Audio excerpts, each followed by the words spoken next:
Hi guys, I'm Sydney Camello and this is Stories by Syd. Today we're going to talk about some fun facts about me that you may or may not know, and if you know, you may not know all the details. So, enjoy! Also, fair warning, I'm at my in-laws' house and there are 3 dogs all over 70 pounds here, and they might knock me over at some point during this.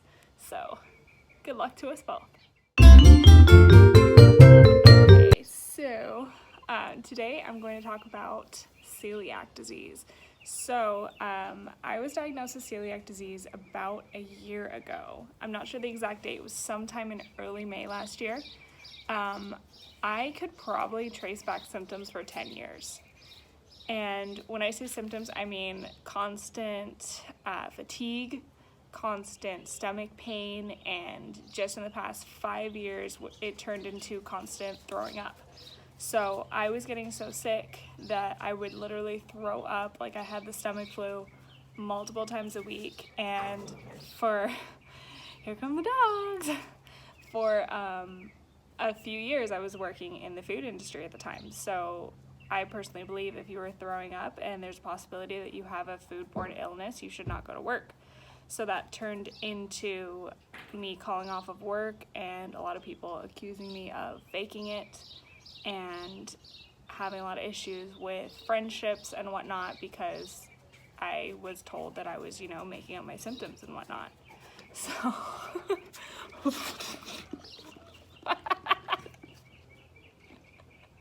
Dozer. I knew that was gonna happen. I just didn't know it would happen like that. I guess he loves me. So I was always tired and I was always feeling sick, and I felt like no matter what I did, I couldn't get it away. I also never became an avid drinker. I always thought I was a lightweight because I would legitimately throw up before I was even drunk. So I figured I was just a lightweight, I couldn't tolerate alcohol, and what I mean by that is literally I would have a beer, maybe 2 beers, wouldn't feel drunk at all. I would leave and drive hours later, completely safe. Don't drink and drive. Do not drink and drive. Buzz driving is drunk driving. Don't do it. But I would be completely sober, honestly, completely sober. And I would come home and still throw up.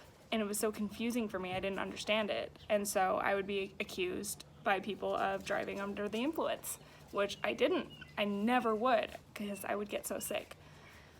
So that was all really tough for me, and I didn't really grow up going to doctors very often, so I didn't really know what to do.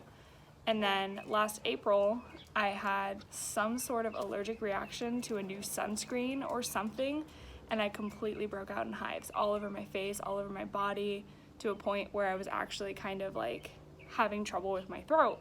So I went to urgent care. I had to get the shot to make me breathe. I was freaking out. And they asked me if I wanted to go to an allergist. So I was like, oh, sure. So I went to an allergist a few weeks later and then got blood tested. And he showed that I had not just an intolerance, but a complete allergic reaction to gluten on that blood test. So he told me to cut it out, see if I feel better. I could not tell you how much better I felt. So I cut out gluten completely, and I mean completely, like never turned back. I've been exposed to it, I think 4 or 5 times since then, and like I throw up almost instantly. Like I know when I've had it within 15-20 minutes. I became one of those people I hated because I worked in the food service industry for 6 years, and literally I have to ask when I go to a restaurant that they change their gloves, that they ask, is there any gluten products near it? Because literally, like, I had bread touch my food and I threw up. Like I made my fiance, at the time fiance, now husband, dinner, and we had burgers, and I didn't have the bun, but I touched the bun and I didn't wash my hands and I didn't realize it, and then I threw up for like an hour. It was horrible. It ruins my day. Usually it will ruin up to like 3 days for me, like literally on the couch in horrible pain throwing up. So it's a serious thing, and I always feel like Like, I'm making a big deal out of it when I go to restaurants and I'm embarrassed, but it's like, what choice do I have?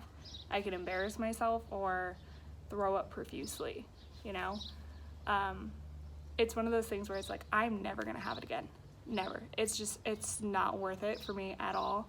I feel so much better. My stomach bloat is gone completely. And it's like, yeah, I crave certain things. Like, I crave bagels all the time, cupcakes. I mean, there's some gluten-free cupcakes, but some of them just taste like cardboard.